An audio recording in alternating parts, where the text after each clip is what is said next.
Hello YouTube family, આજે હું સરસ મજાની દૂધીની ઢોકળીનું શાક બનાવીશ. મેં અહીંયા મીડિયમ સાઇઝની એક દૂધી લીધી છે. તેને આપણે છાલ ઉતારી લઈશું. દૂધીમાં ચરબી ઓછી હોય છે અને પોટેશિયમ વધુ હોય છે, જે બ્લડ પ્રેશરને નિયંત્રણમાં રાખે છે. દૂધીમાં ફાઇબર હોવાથી પાચન સુધારે છે. હવે દૂધીને આપણે છીણી લઈશું. દૂધીમાં કેલરી ઓછી હોવાથી વજન નિયંત્રણમાં રહે છે. 2 થી 3 મિનિટમાં દૂધી સરસ રીતે છીણાઈ જશે. છીણેલી દૂધીમાં 200 ગ્રામ જેટલો ચણાનો લોટ ઉમેરી દઈશું. લોટને ચાળી લઈશું અને હવે મસાલા એડ કરી દઈશું. મીઠું લીધું છે, હળદર લીધી છે, જીરું લીધું છે અને લાલ મરચું પાવડર લીધું છે.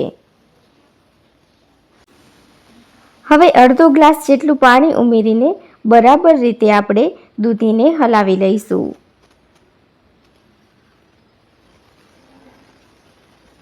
બધું બરાબર રીતે મિક્સ કરી લઈશું.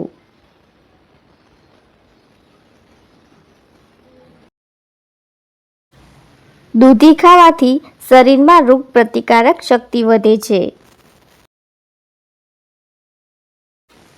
બેટર આપણે અહીંયા મીડિયમ બનાવી લઈશું. જો સરસ રીતે બની ગયું છે. હવે તેમાં 2 થી 3 કળી લસણ ખાંડીને એડ કરી દીધી છે.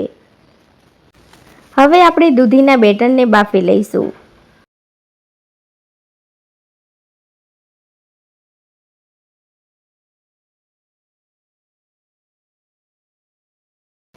પાણી સરસ રીતે ગરમ થઈ ગયું છે. હવે આપણે તેને સરસ રીતે બાફી લઈશું. 5 મિનિટમાં સરસ રીતે દૂધીનું બેટર બફાઈ જશે.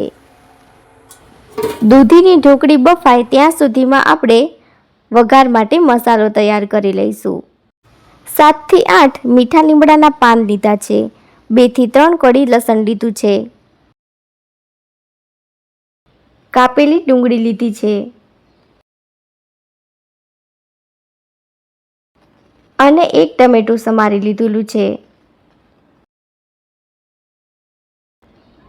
હવે આને મિક્સરમાં આપણે પીસી લઈશું.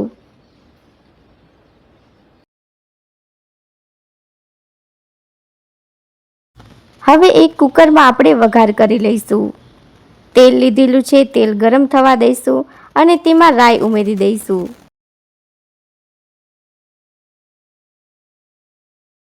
રાઈ ફૂટી જાય એટલે તેમાં હિંગ ઉમેરી દઈશું.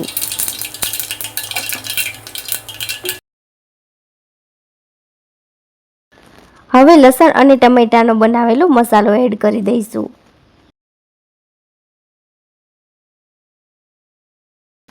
મસાલો એડ કરીને બરાબર રીતે હલાવતા જઈશું.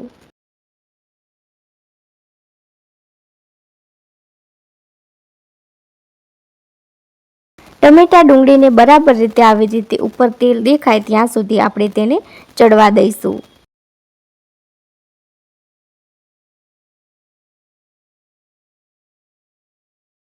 1 થી 2 મિનિટમાં સરસ રીતે ચડી જશે. હવે દૂધીની ઢોકળી પણ બફાઈ ગઈ છે.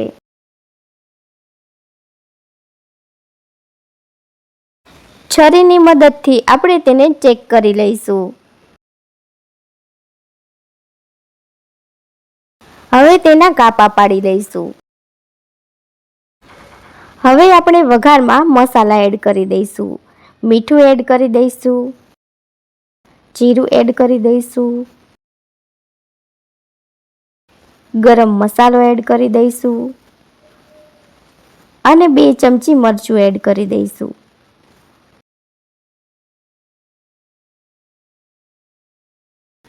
હવે બધું બરાબર રીતે મિક્સ કરી લઈશું.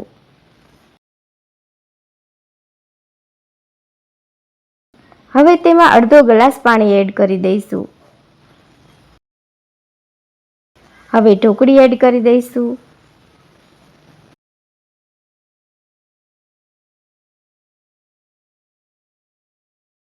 ઢોકળી એડ કરીને બરાબર રીતે હલાવી લઈશું.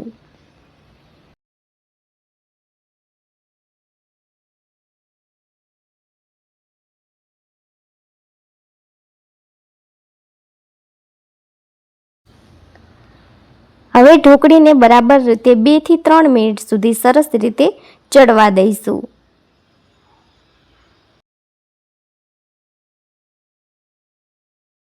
સરસ રીતે ચડી ગઈ છે અને હવે તેમાં આપણે કોથમીર ઉમેરી દઈશું. તૈયાર છે આપણું સરસ મજાનું દૂધીની ઢોકળીનું શાક.